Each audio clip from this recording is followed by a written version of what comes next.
Olá, sejam bem-vindos ao Diário Claro, o podcast do Diário da República. Hoje, neste terceiro episódio, vamos falar sobre heranças e testamentos. Na primeira parte, vamos falar sobretudo sobre aquilo que a lei nos diz, quem são os herdeiros, de que forma é que os bens são divididos e, na segunda parte do nosso episódio, vamos nos então dedicar a este instrumento, o testamento, de que forma é que deve ser feito, que oportunidades é que resultam da sua utilização e, portanto, perceber um bocadinho mais de todo este processo. O tema das heranças e sucessões é um tema difícil, até pela parte emocional que traz consigo também, mas é um assunto com o qual nos vamos deparar em algum momento na vida, seja pelo falecimento de um familiar, seja porque queremos planear a nossa própria sucessão e dar um destino aos nossos bens. Para nos ajudar, temos hoje connosco Jorge Batista da Silva, bastonário da Ordem dos Notários. Seja muito bem-vindo. Muito obrigado pelo convite. E para além de falarmos sobre estes assuntos, vamos também falar sobre o que é, quem é, aliás, e o que faz um notário, porque em várias circunstâncias da nossa vida, certamente nos será muito útil recorrer aos serviços de um notário para nos ajudar com uma multiplicidade de assuntos. Portanto, era mesmo por aí que eu começava por lhe perguntar. Antes de irmos ao tema das heranças e das sucessões, falar-nos um bocadinho sobre esta profissão e para que todos fiquemos a saber em que situações é que podemos recorrer a um notário. Muito obrigado pelo convite. Acima de tudo, o notário é, desde logo, uma das mais antigas profissões públicas portuguesas. Verdadeiramente, se pensarmos que o primeiro documento escrito na língua portuguesa foi feito por um tabelião, modernamente chamado por notário, nós acompanhamos desde o nascimento do país e ao longo de todos estes séculos aquilo que é a vida pública portuguesa e aquilo que é o exercício da função pública. Os notários, essencialmente, são oficiais públicos, portanto, o que é que isto significa?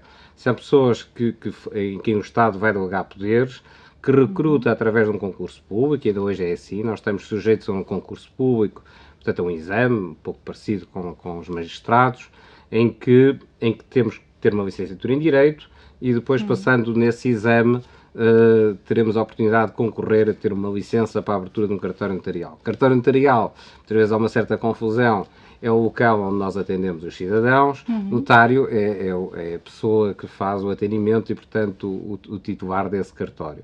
Os notários, desde sempre, a sua principal missão era traduzir em documentos aquilo que era a vontade das partes. Portanto, todos nós, quando queremos fazer qualquer tipo de contrato, desde sempre precisamos ou gostaríamos de ter isso registado num local qualquer, por mais que a palavra valha, e por vezes parece que hoje em dia vale um pouco menos. A verdade é que a possibilidade de termos em texto e num documento aquilo que nós combinamos com o nosso vizinho ou com a nossa família sobre o que é que vamos fazer sobre a compra e venda de uma casa, sobre uma empresa que estamos a criar ou sobre qualquer negócio que queremos fazer, desde o princípio, desde o primeiro testamento feito por um tabelião ali no século XIII, desde essa altura que é bastante importante termos isto registado num documento público. Só que há um problema, desde sempre, que é as pessoas, portanto, não se entendem, muitas vezes desconfiam umas das outras, e o notário é, portanto, um terceiro imparcial. Um terceiro imparcial que os ajuda, ouvindo-as, tentando traduzir num documento aquilo que normalmente é a vontade de duas partes, se for um contrato de compra e venda, de uma forma que seja perceptível. E em caso daquelas pessoas se desentenderem no futuro, podermos ter ali um documento onde estava aquilo que efetivamente elas acordaram e aceitaram. Os notários, para além disso tudo, acabam por ser, quase desde sempre, os conselheiros jurídicos imparciais que as pessoas podem recorrer. É isso que nos distingue, aliás, das demais profissões, por exemplo, de advogado ou de solicitador, porque nós, por lei, temos que estar em regime de exclusividade, que é um ponto importante, e temos que ser imparciais. Portanto, nós não podemos intervir sequer em negócios que sejam de nossos familiares, de pessoas que até tenhamos uma relação demasiado próxima, portanto, temos que fazer uma leitura por vezes até de ponto é que podemos intervir quando isso não é objetivo, mas seja no que for, quando a nossa intervenção é feita, tem que ser de uma forma imparcial. Portanto, nós temos que tentar aconselhar as partes de uma maneira completamente equidistante, de uma maneira que as pessoas percebam quais são os seus direitos, quais são as suas obrigações, mas isto sem ter alguém que de alguma forma tem um interesse naquele negócio ou que até tem um acordo com um terceiro. E, portanto, a ordem, de qual eu sou bastonário, é bastante rigorosa com isso, porque se porventura alguém se esquecer daquilo que são as suas obrigações, a ordem convida-o a fazer outras atividades na vida que não ser um notário. Portanto, o notário hoje, no século XXI, é exatamente a mesma coisa que era no século XIII. É um oficial público imparcial ao serviço dos cidadãos e de acordo com o interesse público e dos interesses de cada um de nós quando precisa de notário. Nesta primeira parte, agora, gostaria de nos focar aqui, sobretudo, nesta circunstância, que até será uma circunstância muito comum, em de termos uma herança, não é? Termos alguém que morreu, que tem um conjunto de bens para dividir pelos seus herdeiros e não deixou um testamento. E, portanto, neste caso, existem uma série de regras previstas na lei para, de facto, se perceber como é que aqueles bens serão divididos. A primeira pergunta que lhe faço é: quem é que a lei considera herdeiro de alguém? Se formos ao caso mais comum, que é alguém que é casado e tem, por exemplo, um filho, os seus herdeiros serão a sua esposa ou o seu marido e o seu filho. Portanto, em teoria, ou em princípio, se for apenas um filho, eles vão receber em partes iguais, sendo que estas partes iguais, começa aqui exatamente o problema para os cidadãos, é que elas não são totalmente iguais. Portanto, se as pessoas eram casadas, por exemplo, na comunhão de adquiridos, que é o regime comum, temos que ver que metade já pertence à viúva ou ao viúvo e, portanto, na herança só vão entrar os outros 50%.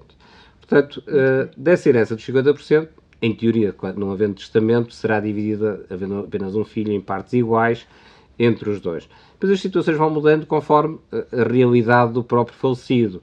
Portanto, se aquela pessoa, por exemplo, já era viúva e tem filhos, os herdeiros serão os seus filhos. Se era casada, mas não tinha filhos, mas por acaso, e este é talvez das situações que tem levantado mais problemas no século XXI, e foi feito isto como base histórica, se falecer alguém que era casado e ainda tem os seus pais vivos, os herdeiros serão os pais e a viúva, ou o viúvo, conforme o caso. O que tem levantado bastantes problemas, porque imaginemos aquele caso típico em que a pessoa tem como herança a casa onde viviam e a dada altura o viúvo e a viúva têm que ir discutir metade da casa com os pais do falecido, que nem sempre é simples, por uma série de circunstâncias. Claro. Depois as situações vão se multiplicando, dependendo se não tem filhos nem pais. Se tiver irmãos, depois os irmãos serão os herdeiros, as várias cotas partes, portanto as coisas vão se tornando mais complexas ou menos complexas, mas acima de tudo, para o cidadão, que tem que perceber que isto está pré-determinado. Não é opcional. Muitas vezes as pessoas acham que depois podem fazer um acordo qualquer e ir mudando tudo. Não. Efetivamente, há ali o legislador previu, de certa maneira, quem é que iria herdar conforme fosse a situação do falecido. E isto, eu comecei por dizer que é uma opção do legislador, porque as pessoas já se esqueceram, mas há umas décadas, por exemplo, os cônjuges, portanto o marido e a mulher, não eram herdeiros do falecido. Que era uma coisa interessante e que mudou. Mudou porquê? Mudou porque se entendeu que era mais justo que o marido ou que a mulher recebesse uma parte da herança daquele que tinham falecido. Portanto, antigamente, os herdeiros eram automaticamente os filhos, normalmente, que existiam, e, portanto, o marido ou a mulher só tinham direito à sua metade, que lhes adivinha, não do facto de serem herdeiros, mas do facto de terem sido casados com o falecido. Portanto, nós temos aqui uma série de situações distintas em que se vão mudando e mesmo as formas como se dividem as heranças ou subdividem para os cidadãos depende muito da circunstância de cada um. E, portanto, apesar de que hoje em dia todos nós podemos ir ao ChatGPT ou ao Google, é preciso ver que as particularidades de cada herança variam e mesmo quando o caso parece extremamente simples, por vezes o conjunto de regras ou as nuances ou a forma como se aplica a lei é diferente. Nós temos que ter em consideração nos processos de sucessão, de partilha por herança, que neste momento são muito mais complexos do que eram, por exemplo, há 40 anos atrás. Portanto, não é tão simples chegarmos à conclusão de quem é o herdeiro ou de qual é a cota parte da herança que vai caber a cada um. Houve aqui um pormenor que referiu e que acho que é importante, porque muitas pessoas têm dúvidas sobre isso, que tem a ver com o impacto do regime de bens que se escolhe, não é, no momento da celebração do casamento, não é? Que impacto é que a escolha do regime de bens pode ter depois no momento da sucessão? Tem um impacto enorme e cada vez mais as pessoas percebem menos como é que isto funciona. E o porquê disto? Porque nós consumimos cada vez mais televisão e até produtos de mídia estrangeiros. E, portanto, nós vemos, por exemplo, as séries de televisão, ou para quem gosta de telenovelas brasileiras, e habituamos ou aculturamos a regimes jurídicos que não são os nossos. Isso é bastante importante, porque os regimes de bens, mesmo em países diferentes, como é o Brasil, por exemplo, são bastante distintos. Agora, se nós pensarmos no regime normal, portanto, se as pessoas casarem em Portugal e se não escolherem qualquer outro tipo de regime de bens, previamente, e optarem por aquele que a lei define, que é o regime da comunhão de adquiridos, têm que perceber que, quando houver o falecimento do marido ou da mulher, o que vai acontecer é que aqueles bens que foram adquiridos após o casamento, que eles já são donos de metade, daquela metade que eu falava há pouco, e o resto é que vão receber uma parte, da parte remanescente vão receber um bocado, e os demais herdeiros vão partilhar com ela.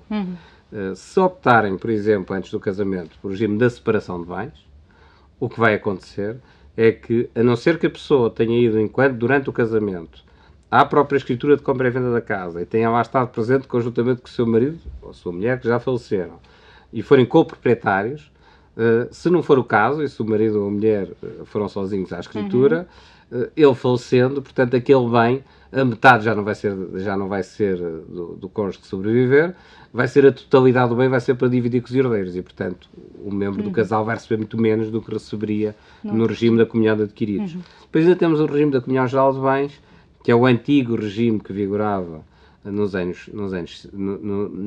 décadas de 50 e princípios de 60, que vigorou durante muitos anos, que era o regime, muitas vezes já não é dos nossos pais, é o regime dos nossos avós, em que todos os bens existentes daquelas duas pessoas, metade deles vão pertencer um ao outro caso um morra. E dou um exemplo também que é bastante recorrente, que é a questão das pessoas que recebem doações dos pais. Quando eu recebo uma doação do meu pai, por exemplo, e ele me dá a mim uma coisa, seja eu casado na comunhão de adquiridos ou na separação de bens, aquele bem vai ser dividido na totalidade por todos os herdeiros. Se for da comunhão geral de bens, por exemplo, já não é o caso. Metade já fica para o cônjuge que sobreviver e outra metade é que vai ser dividido por todos os herdeiros. A complexidade das partilhas muitas vezes é grande. E eu dou sempre um exemplo prático que eu acho que é bastante mais interessante para quem assiste a este podcast, por exemplo, que é o caso típico de alguém que recebeu um terreno de doação dos pais, muitas vezes o terreno pertence a um dos membros do casal, e depois o casal construiu lá em cima uma casa. Normalmente é um problema, porque depois vai-se discutir de quem é aquela casa, se a casa só pertence a um e tem que haver uma compensação pela parte da casa que foi lá construída, ou se a casa pertence aos dois. Portanto, as pessoas têm que ter bastante cuidado, e o conselho que eu dou é este, é, antes de se casarem, se informarem exatamente como é que funciona o regime de bens com que se casaram, e qual o impacto na vida, e há 3 impactos fundamentais. Qual o impacto desse regime de bens enquanto for casado, portanto, nos bens que vai adquirir, como é que se pode proteger ao longo do casamento. Eu sei que não é romântico estar a falar como é que alguém se protege durante o casamento, mas é importante eu saber que, por exemplo, tenho que ir à escritura, se for casado no regime da separação de bens e se as pessoas tencionam comprar em conjunto, saber que eu tenho que ir à escritura e tenho que comprar a casa nos dois para eu ter direito à metade, porque senão não tenho. Isto tem especial relevo, naturalmente, depois, em caso de divórcio. Porque em caso de divórcio, neste caso, por exemplo, é a diferença em eu não receber nada daquela casa ou receber metade daquela casa. E também tem um impacto significativo. E tem um impacto grande também em caso de partilha por óbito, em caso de partilha por falecimento, porque também é a diferença entre eu ficar com 50%, imaginemos que só tenho um filho, portanto, na prática, ficar com os 50% que seriam meus, mais 25% que seriam da herança, ou ficar apenas com 50%, porque vou ter que dividir a totalidade com o meu filho, ou se não tiver filhos, com os pais da minha falecida esposa. Portanto, os impactos são variados e são a esses 3 níveis. Há o impacto de como é que eu vou gerir a minha vida ao longo do matrimónio, do ponto de vista patrimonial. Há o impacto do que é que acontece se eu me divorciar, que é um impacto importante, e há o impacto do que é que acontece em caso de falecimento de um dos membros do casal, e é por isso que isto exige cada vez mais bastante planeamento e conhecimento. E o conselho que eu dou é que consultem um notário antes de fazerem as coisas. Porque muito do atendimento inicial que é feito nos cartórios continua a ser gratuito. Parece uma coisa, eu sei que no século XXI ninguém acredita, mas é verdade. Muito do atendimento que é feito, até por uma questão de tradição, a não ser que a pessoa queira uma avaliação muito específica do seu caso concreto, mas muito do atendimento que é feito, ainda é feito de uma forma gratuita na fase preliminar. Mas se eu estou com dúvidas se quero fazer aquela escolha, antes de se casarem vão ao notário. Porque depois de se casarem já se casaram. Há muitos casos em que a única solução é aquelas pessoas se divorciarem, se voltar a fazer uma recomposição do património para se poderem proteger ao longo da vida. E isto acontece, por exemplo, em caso que as pessoas não têm filhos, em que é necessário cautelar de uma forma mais intensiva os direitos uns dos outros, até porque há uma longevidade maior, nós vivemos muito mais tempo. E há um ponto que damos muito pouca importância, que é a maior parte de nós só é verdadeiramente proprietário, só tem alguma coisa para deixar, quando alguém morre. Porque os empréstimos à habitação, que duravam 20 anos, passaram para 30, e hoje em dia já temos bancos que já concedem empréstimos à habitação de pessoas que já têm mais de 80 anos e que ainda estão a pagar esse empréstimo à habitação. Portanto, o empréstimo à habitação, e as pessoas, enquanto estiverem a dever ao banco, de alguma maneira, não podem dispor livremente do bem, não podem vendê-lo sem se entenderem com o banco, e etc. E, portanto, cada vez mais aquilo que é a regulação do património é muito mais importante a regulação após a morte do que era no passado, quando muitas coisas até já estavam resolvidas, porque os empréstimos já estavam pagos, as pessoas faziam doações em vida, faziam partilhas em vida, faziam para dividir logo entre os filhos e as coisas ficarem mais ou menos acordadas. Portanto, é bastante importante que as pessoas tenham noção dos seus direitos antes de se casarem, antes de pensarem num divórcio, antes de começarem a planear. Eu sei que vamos na segunda parte a isso, e o planeamento é muito importante, antes de planearem aquilo que vai acontecer se um dia falecerem, ou se tiverem um acidente, ou se acontecer qualquer coisa inesperada. Voltando aqui um bocadinho ao princípio, para percebermos, em termos procedimentais, digamos assim, como é que as coisas acontecem. Portanto, alguém morre, não é verdade? Tem um conjunto de herdeiros. Como é que o processo da divisão dos bens é iniciado? Portanto, qual é que é o passo a passo? O passo mais importante de todos e o inicial é fazerem a habilitação de herdeiros. A habilitação de herdeiros é um documento em que o cabeça de casal, normalmente o marido ou a mulher do falecido, ou no caso já não existirem dos filhos, vão ao notário e levam a certidão de óbito, normalmente já a têm, e dizem que querem fazer uma habilitação de herdeiros, e o notário que lhe vai perguntar ou tentar aferir a quem são os herdeiros daquela pessoa que faleceu. Hoje em dia não é preciso andar como antigamente era, de uma forma burocrática, a pedir as certidões em cada uma das conservatórias e andar a perder tempo com isso. O notário centraliza e faz os pedidos, até porque eles são mais baratos se forem feitos de forma digital. O custo das taxas dos documentos que são necessários pedir são mais baratos. E esse primeiro documento é um documento inicial. E é um documento que, acima de tudo, muitas vezes as pessoas dizem: mas nós ainda não discutimos como é que vai ser a herança. Não tem nada a ver com a divisão da herança.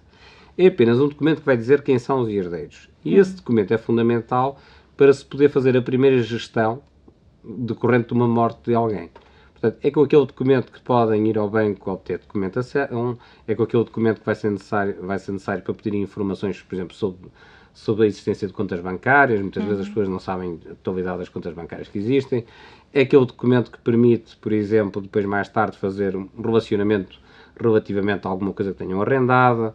É com aquele documento que conseguem provar que são herdeiros e têm legitimidade para representar aquela herança de alguma forma.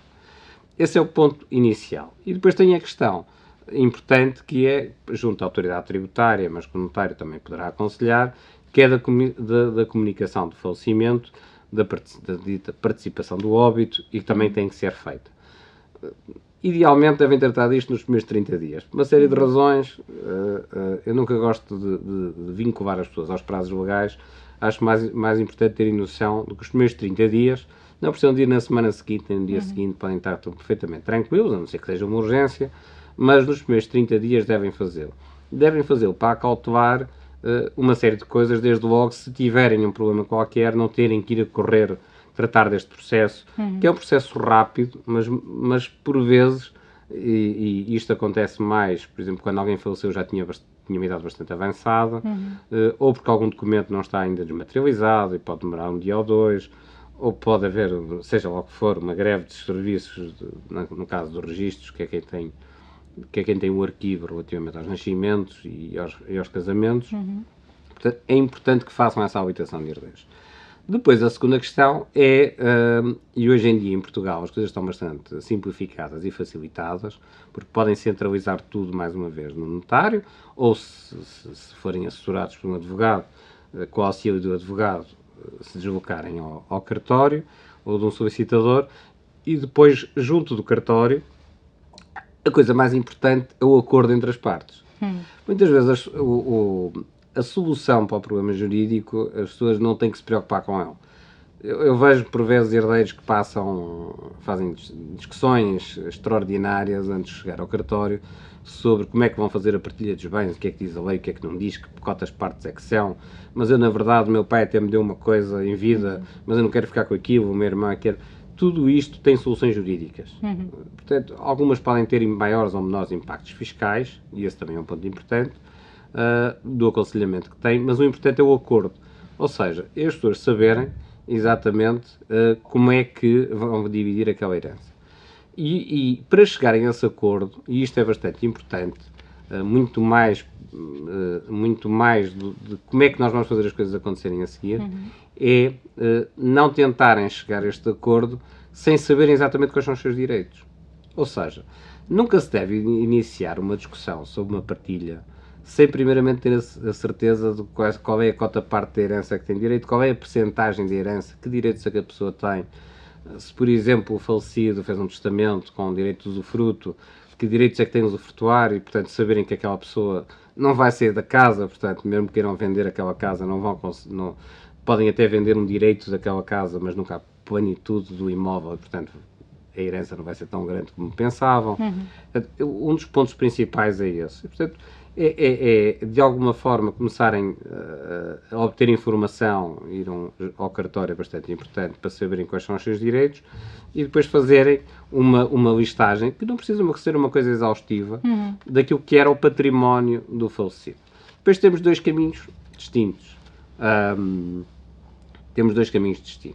Aliás, eu vou dar 3 caminhos já, porque há um que muitas vezes não se falam também nestas discussões, mas é bastante importante. A primeira coisa que nós temos que presumir, aliás, que não podemos presumir, é que aquela herança não tem qualquer tipo de dívida. E isto é um alerta bastante que eu dou a toda a gente que vai receber uma herança. Há que fazer uma indagação mínima, uma pesquisa mínima, para saber se o falecido, por acaso, não tinha dívidas. Porquê? Porque se o falecido tiver dívidas e eu começar a aceder imediatamente aos bens, por exemplo, a uma conta bancária, e a gastar, e a comprar coisas, ou fazer a habilitação de herdeiros e começar logo a vender bens, sem acautelar aquilo que são os interesses dos credores, eu vou ser responsável pela dívida. E, portanto, o que vai acontecer é que eu posso estar todo contente porque tenho 50 mil euros depositados no banco e comecei imediatamente a gastá-los, e muito bem, vou fazer umas férias e gastar aquele dinheiro para aquilo que me prover, mas depois fico a saber que ele tinha 50 mil no banco, mas devia meio milhão de euros.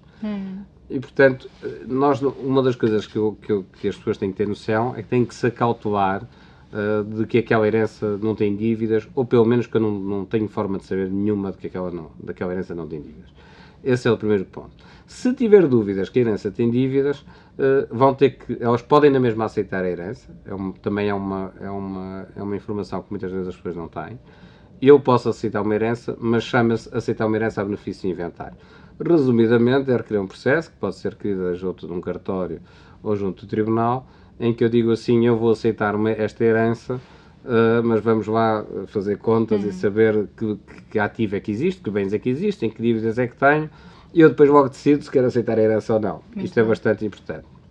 A partir deste princípio, que eu até entendo que não há dívidas, ou pelo menos da indagação que eu faço, não encontro qualquer dívidas, há um segundo caminho, que é os herdeiros têm um potencial acordo. Têm potencial acordo, portanto, o caminho seguinte é fazer uma partilha por herança, que pode ser feita por escritura pública, num cartório notarial, em que basicamente o notário vai fazer umas contas sobre aquilo, com base na divisão que as pessoas lhe estão a propor, e vai dizer assim, sim senhora, a senhora quer ficar com esta casa que corresponde a X% da herança, a sua parte eram, por exemplo, 30%, esta casa corresponde a 40% da herança, portanto o senhor vai ter que pagar aos outros herdeiros 10%, que é a diferença entre o que tinha a receber por lei e aquilo que realmente vai receber em bens imóveis, portanto vai ter que pagar a alguém aquela diferença.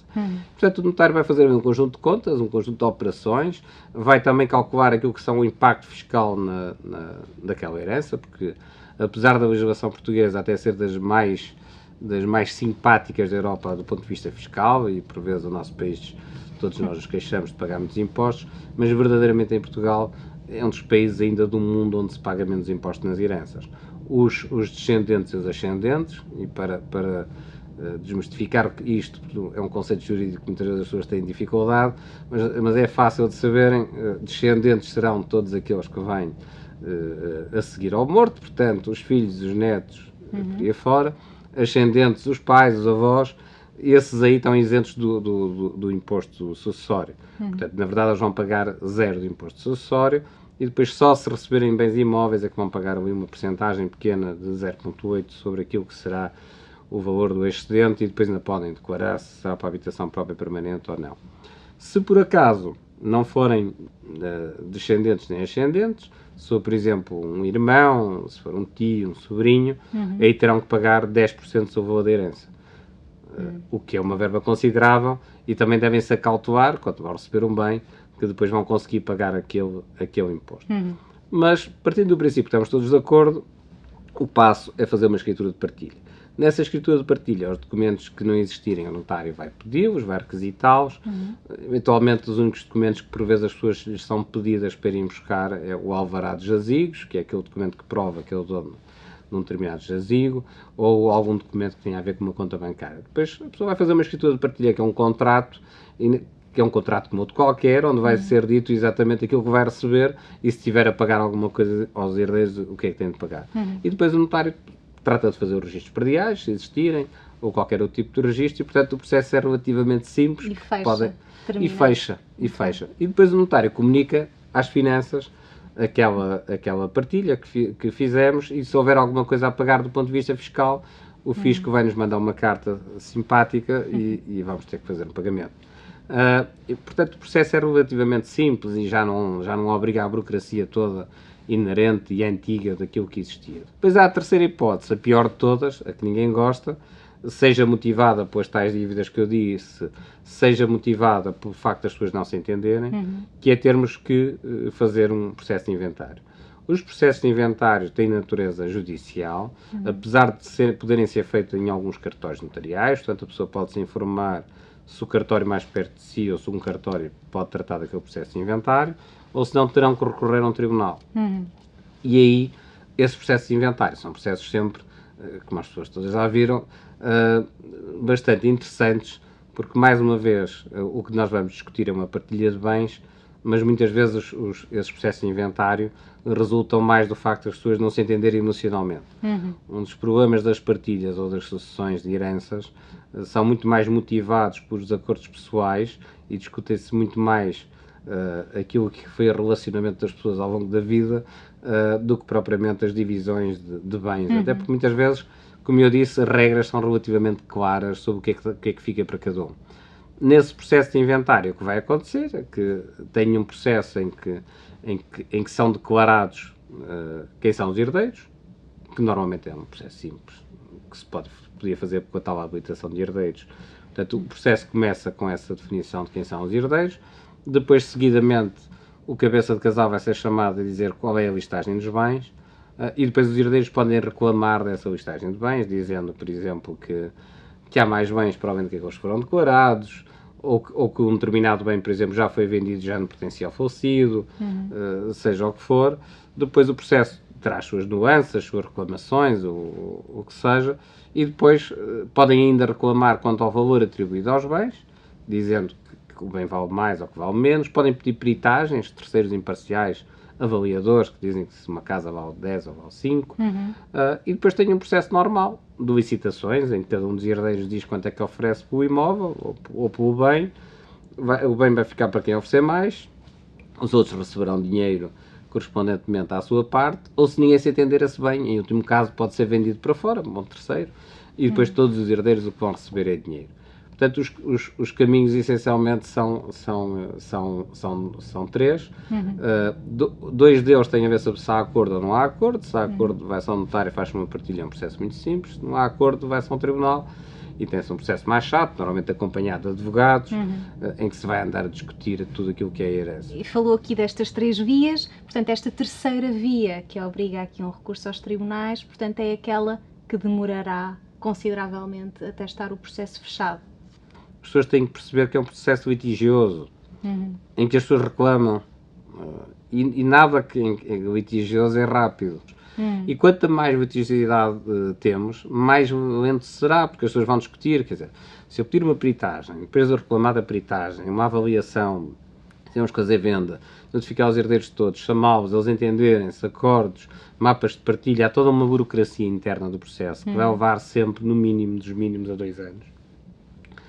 A não ser que não haja nenhum problema, ele decorra um ano, mas então ainda é mais absurdo, porque é que não fizeram a partilha. E o que eu digo a toda a gente são raros os processos de inventário em que eram efetivamente necessários. Se eu discordo, por exemplo, quanto à avaliação de um bem, nada impede as partes, por exemplo, de cada uma delas nomear um perito, um avaliador, eles dois chegarem a um valor e depois, se necessário, contratarem um terceiro para desempatar. Que na prática é o que acontece num processo quando está em causa aquilo que é o desacordo relativamente ao valor dos bens. Assim como nada impede os herdeiros, se o objetivo é venderem os bens da herança para fora, para outra pessoa qualquer, nada impede os herdeiros de definir um preço para a venda e colocá-lo à venda. Assim como nada impede aos herdeiros de, se quiserem, se o facto é discutirem entre eles qual é o preço mais adequado, nada impede eles de pegarem num envelope, escreverem um valor que muito bem entende cada um deles, trocarem os envelopes e quem oferecer mais caro com ele. Porque na prática é isso que o processo de inventário vai fazer. Só em casos excepcionais, em que nós temos que descobrir quem são os herdeiros, as pessoas não têm meios, ou há dúvidas sobre a existência de dívidas, ou há alguma coisa de muito excepcional que as pessoas ou necessitam de quebrar o sigilo bancário porque acham que alguém está a esconder bens da herança. Mas tirando esses casos, a maior parte das situações podiam ser resolvidas facilmente com um acordo mínimo, não sobre aquilo que vai ser dividido, mas um acordo mínimo sobre a forma como é que nós podemos chegar a um entendimento, pelo menos para não recorrer a um processo judicial. Porque um processo judicial, seja ele tramitado num cartório notarial ou num tribunal, porque eles têm natureza judicial na mesma, é um processo longo, é um processo muito mais caro que o processo amigável, é um processo muito desgastante. Eu já vi famílias inteiras se desentenderem por coisas completamente estúpidas. Porque a dada altura, é o que eu digo, as pessoas já não estão a discutir bens, as pessoas estão a discutir o jantar de Natal de há 20 anos atrás. Estão a discutir o jantar de Natal de há 20 anos atrás, em que a mãe sentou a filha Maria ao seu lado, porque ela é que sempre foi a favorita, e não sentou a filha Manuela, coitadinha, teve que ir para o fim da mesa, e já pouco interessa quais são os bens que estão aqui em causa, porque já ninguém quer saber. Portanto, do ponto de vista das partilhas, elas têm que ser vistas como algo racional, como uma divisão de bens que tem que ser feita, no fim do mês, porque morreu alguém, e acima de tudo que essa partilha não se torne um pesadelo para aquelas pessoas e algo que as vai marcar ao longo de anos. Eu já vi pessoas que passavam a viver em função daquele processo de partilha, o que é uma coisa completamente absurda. Já não chega a dor de terem perdido alguém, ainda por cima vão-se estar a incompatibilizar com a família toda, às vezes, por coisas que patrimonialmente não valem nada. E é Uhum. isso que acontece muitas vezes no caso de algumas partilhas de herança, infelizmente, nomeadamente quando seguem em via judicial, porque é um litígio. É um litígio, as pessoas têm que... Conflito. É um conflito em que as pessoas vão, a dada altura, se confrontar, e a se confrontar, muitas vezes, não vai ser uma coisa fácil, vai ser uma coisa muito mais violenta do que processos mais simples, como, por exemplo, eu zanguei-me com alguém porque estava a comprar uma casa, mas, verdadeiramente, comprador e vendedor o que estão a discutir é dinheiro. Portanto, a dada altura, vão ceder até chegarem a um acordo. Enquanto quando nós estamos a discutir de uma forma emocional, as probabilidades de chegarmos a um acordo, sem ser um terceiro de fora a mandar, que é o que acontece, seja um notário ou seja um juiz, são muito menores. E ainda por cima, quando chegam ao fim, esse terceiro acaba por lhes impor aquilo que podiam ter chegado a acordo no princípio. Muitos processos demoram muito tempo até estar fechados por esses mesmos motivos que já apontou. Quem sabe se não poderiam ser resolvidos muito mais rápido se houvesse alguma cedência e colaboração. E pergunto-lhe o que é que acontece aos bens, às coisas, enquanto as pessoas estão à espera de perceber como é que são divididos. Porque estou a pensar, por exemplo, num automóvel, bens que, enfim, que se vão desvalorizando, até que se vão degradando. Quem é que toma conta dessas coisas até ao momento em que são divididas? Há duas hipóteses. Portanto, se não existir testamento, quem em norma toma conta das coisas, sabemos assim, é a cabeça de casal, que se existir marido ou mulher viva, será o marido ou mulher viva, ou no caso, ou se não existirem, o filho mais velho, e portanto são os que vão ficar responsáveis pela administração dos bens que existem. Depois há algumas regras que permitem, por exemplo, se forem bens perecíveis, estou-me a lembrar do caso mais óbvio, de ter um armazém cheio de fruta, em que ele pode agir no sentido de vender esses bens, e depois o que será partilhado será o dinheiro. Só que todo o processo de gestão depois terá que ser assumido por essa pessoa. Se existirem contratos de arrendamento, se havia imóveis arrendados, ela terá que gerir os contratos de arrendamento. Se existirem viaturas, por exemplo, ela de alguma forma poderá utilizar, mas tudo isto poderá utilizar de uma forma muito condicionada, ou seja, para bens de herança, mas não a pode desgastar ou não pode prejudicar aquilo que serão os bens de herança. Mas naturalmente tudo isto é mau. E é mau porquê?